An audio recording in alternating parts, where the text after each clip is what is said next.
ভারতবর্ষের বিভিন্ন বিশ্ববিদ্যালয়ের মতো এই বিশ্ববিদ্যালয়ে ছাত্রদের দুটো সংগঠনের মধ্যে একটু ঝুটঝামেলা হয়েছে। প্রথমত আমি বলবো বড়দের এর মধ্যে না পড়াই ভালো, ছাত্ররা এরকম অনেক কিছু করে, নতুন কিছু নয়। দ্বিতীয়ত যে এমব্লেম ভাঙার কথা বলা হচ্ছে, দেখুন এখনো পর্যন্ত কোনো ভিডিও পাওয়া যায়নি যে এমব্লেমের উপরে কেউ লাঠি মেরেছে, কেউ ভাঙার চেষ্টা করেছে।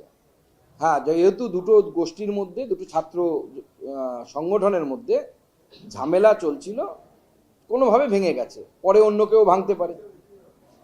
একটা ভিডিও পাওয়া গেছে কেউ উঠে দাঁড়িয়েছে তার উপরে, তার মানে না তখনই ভেঙে গেছে এটাও দেখা যাচ্ছে না, পরেও অন্য কেউ ভেঙে দিতে পারে দোষ দেওয়ার জন্য। তবে আমি যতদূর জানি যাদবপুর বিশ্ববিদ্যালয়কে কেন্দ্র করে বাম, অতি বাম এরকম প্রচুর সংগঠন আছে যারা এটাকে নিজেদের মৌরসি পাট্টা মনে করে। তারা একসময় উপাচার্যকে খুন করেছে ওই ক্যাম্পাসের মধ্যে, যেটা অনেকেই বলেন না, বিশেষত বামপন্থী শিক্ষক যারা আছেন সেই বিশ্ববিদ্যালয়ে তারা সেটা বলেন না, শুধু তার ভালো ভালো কথাগুলো বলে এড়িয়ে যান। গোপাল সেন খুন হয়েছে ওই ক্যাম্পাসের মধ্যে বামপন্থীদের দ্বারা, নকশালদের দ্বারা। বিভিন্ন রকমের ঘটনা ঘটেছে। একজন ছাত্র কিছুদিন আগে আত্মহত্যা বলে চালিয়ে দেওয়া হয়েছে, তার মার্ডার হয়েছে বামপন্থী ছাত্র সংগঠনের দ্বারা। ভারতবর্ষের বিভিন্ন জায়গায় আমি এইটুকু বলতে পারি যে এবিভিপি ভারতবর্ষের বিভিন্ন বিশ্ববিদ্যালয় থেকে, সে উদাহরণস্বরূপ আমি যদি দু চারটি নাম বলতে পারি, ওসমানিয়া ইউনিভার্সিটি, হায়দ্রাবাদ ইউনিভার্সিটি, যেখানে বামপন্থীদের গড় ছিল, সেই জায়গাগুলো থেকে এবিভিপি কিন্তু বামপন্থীদেরকে উৎখাত করেছে গণতান্ত্রিকভাবে। আমার মনে হয় এখানেও উৎখাত করতে পারবে। যাদবপুরেই বারবার করে কেন এই ধরনের ঘটনা ঘটছে? মানে এই অভিযোগটাও তো করা হচ্ছে যে যাদবপুর বিশ্ববিদ্যালয় এই মুহূর্তে আপনাদের একটা বড় লক্ষ্য, যে করেই হোক অকুপাই যাদবপুর করতে হবে, বামপন্থীরা অভিযোগ করছেন। Is it true? দেখুন, এই অভিযোগ যদি সত্য হতো তাহলে তো শুধু বিজেপির সময়, বিজেপি সরকারের সময় গন্ডগোল হতো। প্রথম কথা হচ্ছে যে এবিভিপি একটি স্বতন্ত্র ছাত্র সংগঠন, তাদের আদর্শের সাথে আমাদের আদর্শের মিল আছে, কিন্তু বিজেপির শাখা সংগঠন নয়। তাহলে আমার প্রশ্ন হচ্ছে, যখন বিজেপি সরকারে ছিল না তখন কেন ঝামেলা হতো? যখন সিপিএম সরকার ছিল তখনও বেশ কয়েকবার ঝামেলা হয়েছে, তখন বাম ভার্সেস অতি বাম হতো। তো এই যে বারবার ঝামেলা, তার কারণ হচ্ছে তারা মনে করে একটা মৌরসি পাট্টা সেখানে তারা চালাবে, এবং তারা সেখানে এমন একটা হেজিমনি তৈরি করার চেষ্টা করে যে অন্য কাউকে, অন্য কোনো মতাদর্শকে আমরা টিকতে দেব না। এটা তো গণতন্ত্রে চলতে পারে না। আপনি আপনার মতাদর্শের কথা বলুন, আপনাকে কেউ মানা করেনি। আপনি অন্য মতাদর্শ কেউ যদি সেখানে প্রোপাগেট করতে যায়, তখন আপনারা তাকে বিরোধিতা করবেন, তাকে বাধা দেবেন, এটা তো গণতন্ত্র নয়। কেন্দ্রীয় শিক্ষা প্রতিমন্ত্রী হিসেবে আপনি মনে করেন যে যাদবপুর বিশ্ববিদ্যালয়, যেহেতু বারবার আপনি নিজেও বলছেন যে সমস্ত রেজিমে অশান্তি হয়েছে এবং সেটা সবাই দেখেছেন, কেন্দ্রীয় শিক্ষা প্রতিমন্ত্রী হিসেবে আপনি মনে করেন যে যাদবপুর বিশ্ববিদ্যালয়ের ক্ষেত্রে স্ট্রিক্ট অ্যাকশন নেওয়ার প্রয়োজন রয়েছে এবং আইনের প্রয়োজন রয়েছে?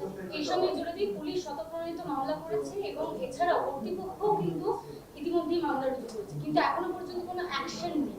কেন? সেদিকে তো সিসিটিভি ফুটেজ সামনে এসেছে যে এত বহিরাগত ভিতরে প্রবেশ করে গেছে। দেখুন, প্রথমত হচ্ছে বিশ্ববিদ্যালয় একটি অটোনোমাস অর্গানাইজেশন। সেই অটোনোমাস অর্গানাইজেশনে অনারেবল ভাইস চ্যান্সেলর আছেন সেখানে, তো স্বাভাবিকভাবে তিনি, তার সাথে অবশ্যই রাজ্যের শিক্ষামন্ত্রী, উচ্চশিক্ষামন্ত্রী যিনি আছেন মাননীয় জগন্নাথ চট্টোপাধ্যায়, তারা সিদ্ধান্ত নেবেন। কিন্তু আমি মনে করি বিশ্ববিদ্যালয়ের মধ্যে পরিবেশকে ফিরিয়ে আনার জন্য মূল দায়িত্ব হচ্ছে বিশ্ববিদ্যালয়ের প্রশাসক যারা, অর্থাৎ অ্যাডমিনিস্ট্রেশনে যারা বসে আছেন, উপাচার্য মহাশয়, রেজিস্ট্রার মহাশয় এবং অন্যান্যরা, তাদেরকেই দায়িত্ব নিতে হবে। কিন্তু এটাও আমরা দেখেছি এর আগে, যে আমরা দেখেছি যে সিসিটিভি লাগাতে দেব না, বামপন্থীদের কাছ থেকে অদ্ভুত দাবি। অথচ যখনই কোনো ঘটনা ঘটে, কে করেছে, ভুল হয়েছে, খুন হয়েছে না সুসাইড হয়েছে, তার প্রুফ যদি আমাদেরকে জোগাড় করতে হয়, তো সিসিটিভি ছাড়া তো অন্য কোনো উপায় নেই, অন্য কোনো পদ্ধতি নেই। অথচ তারা সিসিটিভির বিরোধিতা করেন। কোনো কোনো নেত্রীর মুখে আমরা এটাও শুনেছি, যেটা আমাদের বাড়ি, we have the rights of smoking and drinking inside the campus, এই ধরনেরও আমরা শুনেছি।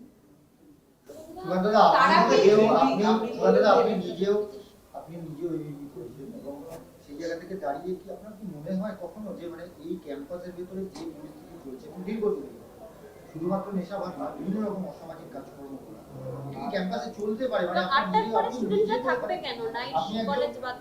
দেখুন, আমার মতে বিশ্ববিদ্যালয়ে লাইব্রেরি এবং ল্যাব এই দুটো বাদ দিয়ে অন্য কোনো জায়গায় সে কিছুক্ষণ পর ঘুরলো, কিছুক্ষণ সেটা রোমিং করলো, সেটা মেনে নেওয়া যায়। কিন্তু অনেক রাত অবধি ছাত্রছাত্রীরা বাইরে ঘুরে বেড়াবে, এটা আদর্শ পরিবেশ নয় বলে আমার মনে হয়। কারণ পড়াশুনো কোটাই করার জন্য তো তারা বিশ্ববিদ্যালয়ে এসেছে, তাহলে পড়াশুনোটা কখন হবে?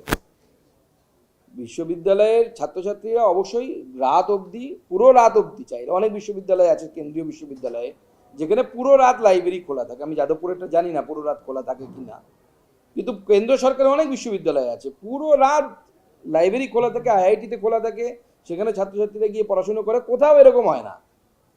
এখানেই এমন একটা অদ্ভুত পরিস্থিতি কেন তৈরি হয় সে তো যারা যাদবপুর বিশ্ববিদ্যালয়ে পড়েছেন এবং পড়াচ্ছেন তারা বলতে পারবেন ভালো করে, বা আশেপাশের লোকেরা বলতে পারবেন। কিন্তু যাদবপুর নিয়ে আর এখন নানা লাভ হয়ে যাচ্ছে না। সর্বোপরি যিনি যাদবপুরের বিধায়িকা তিনি যাচ্ছেন, যেটা ওনার এক্টারের মধ্যে পড়েও না যাদবপুর বিশ্ববিদ্যালয়ে, তিনি যাচ্ছেন। হ্যাঁ, নিখিল দাসকে দেখা যাচ্ছে। এবং আপনাদের যে বক্তব্য, স্বপন দাশগুপ্ত বলছেন বড়রা যেন হস্তক্ষেপ না করে, আপনি বলছেন বড়রা যেন হস্তক্ষেপ না করে, এটা কিন্তু আপনাদের দলের ভিতরে না, দেখুন দুরকম বিষয় আছে। একটা হচ্ছে যতক্ষণ পর্যন্ত বিষয়টি বিশ্ববিদ্যালয়ের মধ্যে আবর্তিত হচ্ছে ততক্ষণ পর্যন্ত কেউ যাবে না। কিন্তু বিষয়টি যদি বিশ্ববিদ্যালয়ের বাইরে চলে আসে তখন স্বাভাবিকভাবে লোকাল যে বিধায়ক, সেই লোকাল বিধায়ক অবশ্যই যাবেন, লোকাল বিধায়ক অবশ্যই থাকবেন সেখানে।